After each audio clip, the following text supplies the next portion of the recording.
During the course of collecting tactics for the Testing Your Tactics series, I got an email from Jason, who pretty much was saying, "Help, my tactic doesn't seem to work." And he asked me if I could take a look at it and help him to get it to work. And so I decided, as I had a few hours to spare, we'd give it a try. So I asked him to send it to me, and I tweaked it a little bit. Let's go and see what happened. Hello and welcome back to FM with Old Man Phil, and if you are a brand new visitor, I'm Phil and welcome to the channel. In this series, normally it would be about just testing your tactics, running them through a series of tests to try and find out which one of you out there could produce the best tactic of FM24. But this episode is going to be a little bit different because one afternoon a few weeks ago, I received an email from a viewer called Jason. And following a comment that he left and asking me if I could take a look at it, he sent me an email then and just said this: "Thanks for your videos and all your help. I'm just conceding too many goals. I mainly lose or draw against teams I should be beating. And as for going against better teams in the top 6 of a league, I really struggle. Only managing to beat one top team with one draw, but mostly losses. Playing Spurs versus West Ham, I got hammered 4-1. Sorry, I just don't get it or where I'm going wrong. I've attached the tactic, mate." So basically what he's saying is conceding too many goals, and pretty much he's not scoring enough and he's not winning enough games. He couldn't send me the complete save that he was in. He was playing as Spurs. And so I decided, okay, let's run it from the beginning of the season and let's see what we can do to change fortunes for Tottenham for him. And so I loaded up his tactic, and right from the very get-go, I could see that there were a number of issues that he had, both in defence and in attack. And he was also likely to be leaving himself very vulnerable in the transition phase when he was going forward. The setup, I could see what he was trying to do, but it wasn't ever really going to work. And so I set about changing a few things, both in the team instructions and the players' roles and instructions, to see if we could solve the problem for him. One of the big problems with Spurs, it was, of course, the departure of Harry Kane. Now, he hadn't replaced Harry Kane at the beginning of the season, so I didn't replace Harry Kane either. So what we did was, as Spurs have done in real life, is try to make use of the players that they had to provide that forward role, and to see how we could get set about recreating, basically, the style in which Spurs play, and I think that's what he was trying to achieve. And so starting with the attack, what's clearly obvious about this attack is that he's not making the use of what the strengths are, and he's actually got a lot of focus in where their weaknesses are up front. He has a winger on attack here who is going to stay naturally wider, and he's going to cross more often. He's going to cross from the byline. He is going to function really without support, and he is going to provide a lot of crosses into the box. Now, he has his crossing set to mixed crossing, so he's aiming balls at these 3 forward players, none of whom actually have any aerial ability. So 95% of his crosses are going to be just wasted. This player role doesn't seem to work very well at all. He also has a great deal of pace up front. So we have players like Richarlison, Kulusevski, Son, Johnson. There's so many players in this team up front who have a great deal of pace, and he was clearly not maximising the pace that they had. And in fact, what he was doing was slowing the game down. He was not allowing them to use that good pace and off-the-ball movement. And by having overlaps on both sides, what he's saying to the wide players is hold the ball up and wait for somebody to come and go outside you. That was contrary to what he seemed to be trying to do, because he's instructed the wing back on the left to come inside as much as possible. Now, this is going to totally slow the game down. He also has the player on the left holding up the ball, which is going to slow the game down even more. And so what he's doing is not using the pace and off-the-ball movement that they have, but he's slowing the game down, allowing the opposition to get back into shape, to regroup, and then it's going to find it very difficult to break that team down. The defensive shape didn't seem to make any sense to me, and neither did the midfield. Basically, I can see what he's trying to do. He's got an inverted wing back coming into these positions to create an extra body up front, but he has here an inverted fullback. Now, this didn't make any sense to me at all. He'd added instructions to cross from the byline. This inverted fullback isn't going to go very far. He's just going to sit in this position and support the defenders. He also has a half back on defend whose role is to somehow slot himself into here and provide an extra cover at the back. This wing back, this inverted wing back, is going to disappear at times. And so without coverage completely across the pitch on the back line, with this roaming playmaker also disappearing, he's going to be going up outside the box. That's where he's going to function. That's what he wants to do as a roaming playmaker. So with also that role, he's going to leave a huge amount of space down his left-hand side. Richarlison is not going to provide a lot of defensive cover for this wing-back, so he is going to find that when he goes forward and the ball is turned over, he's going to have huge amounts of space down this right-hand side, which teams are going to naturally exploit.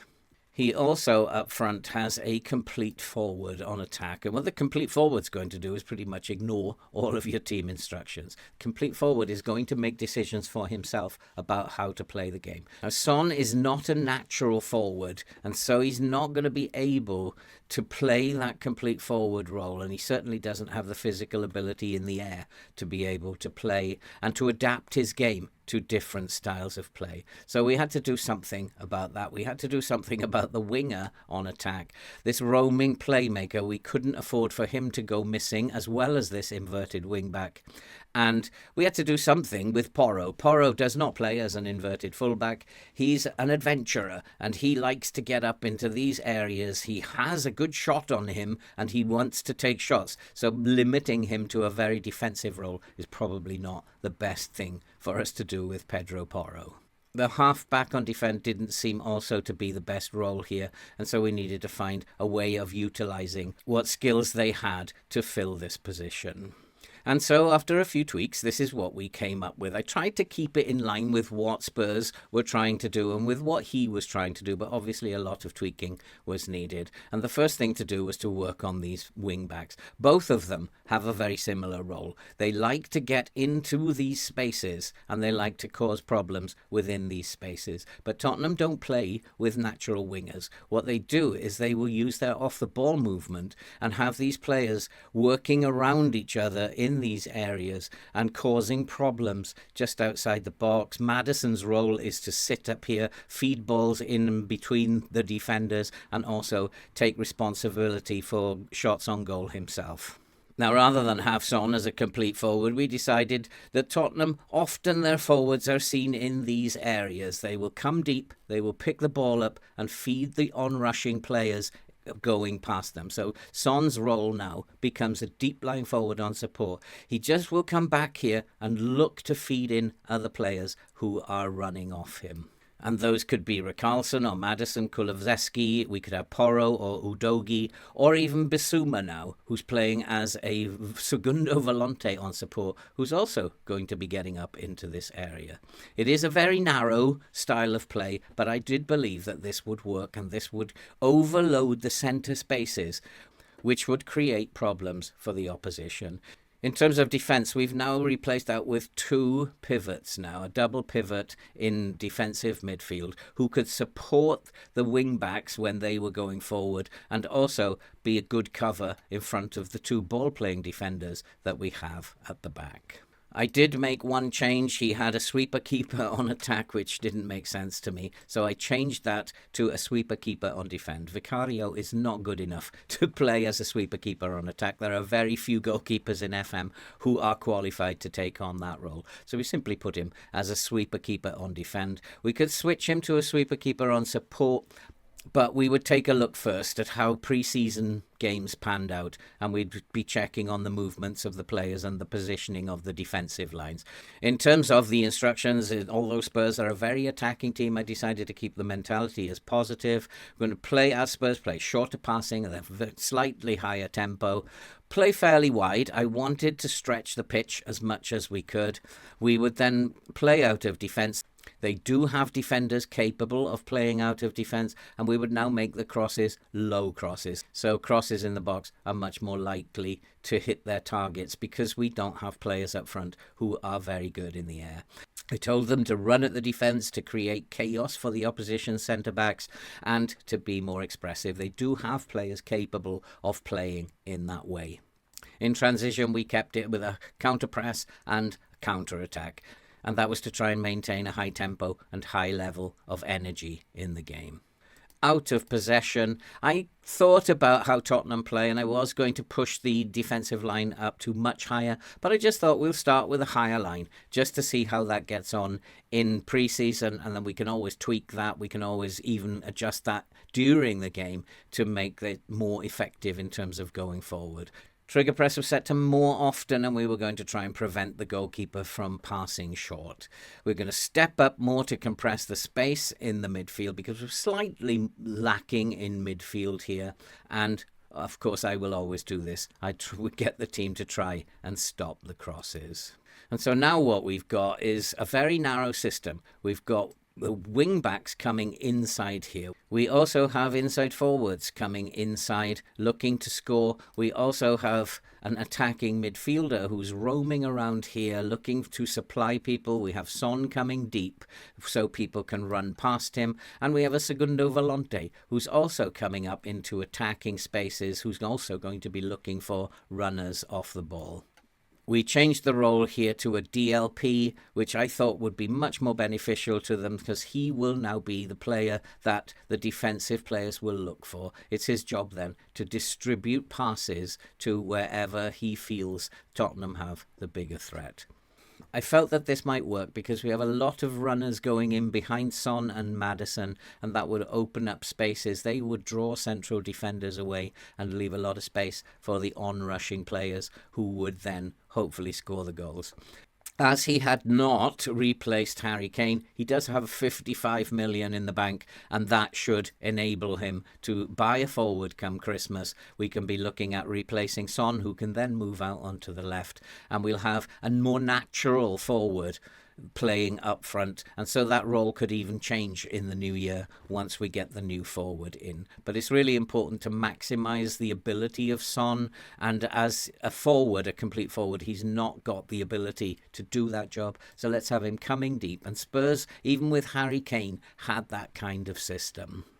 And so it was time to test it out. And in terms of results in pre-season, it did pretty well. We lost a friendly against Adana DS. I don't quite know how we lost that. We lost it by 3-2. But overall, it seemed to me, and I played the most of these games, and the tactics seemed to be working quite nicely. The movement of the players was good. We were scoring goals, not as many as I would like to, but I felt that was down probably to the fact that they were getting used to the tactic, and we still, at this point, didn't have a natural striker. We went into the season and we got off to a reasonable start, winning our first 3 games, but then we lost to Chelsea in the Carabao Cup by 2-0, and that was followed by 2 pretty disappointing results against Liverpool and Brentford. But after that, the team recovered, and they've gone on a very nice run where they have pretty much won all their fixtures. They've only lost 1 during that run, which again was inexplicable, a loss to Nottingham Forest.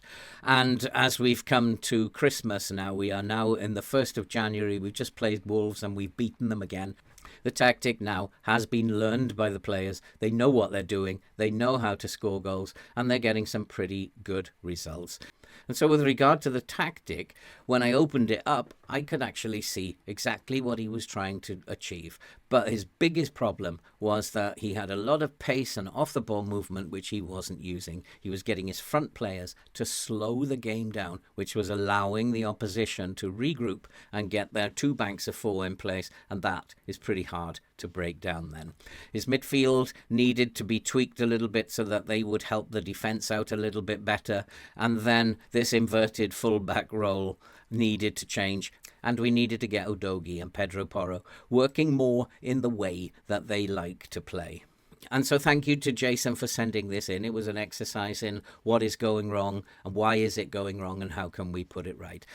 And we did put it right, and at the moment now we are sitting in third in the table. And I think with a good forward coming in January, we'll do even better in the second half of the season.